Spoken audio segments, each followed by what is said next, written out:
and my mom was in a wheelchair. Like, she was hysterical. And I remember my grandfather coming up to me and hugging me and telling me that he's gone. I didn't even know how to process it. I didn't know what to do. I just froze for a second, and like everything changed like that moment. Like, I didn't really feel a feeling. Of course, you know, emotions were crazy, but like I went from being upset to, of course, asking what happened. And my mom kind of told me that basically she came home and he was in her bed and she thought he was sleeping and she was just going to let him sleep for a little bit longer. And then she went and tried to wake him up and he was not waking up. They say he passed away because of an enlarged heart, which could be the case because of drugs. You can get an enlarged heart for doing drugs. Technically there was no overdose. There really wasn't that much drugs in his system, not enough to he wasn't doing drugs that day or the night before.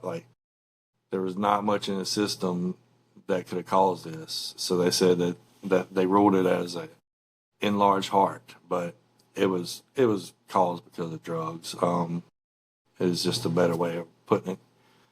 But his death was also kind of mysterious because he was with people, and then come to find out he was with some people that he thought was his friends. And one of them was like the dude that I didn't want him hanging out with, that I didn't really know, but I knew he was a bad person.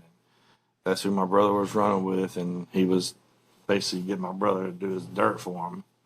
But again, my brother made his own choices, so I'm not blaming that guy. I'm blaming him for what he did in this situation, because apparently my brother was with his friend's girlfriend while he was at work or doing something, and my brother and his girlfriend were doing whatever. They went and seen some people that day. It was very hot in South Carolina.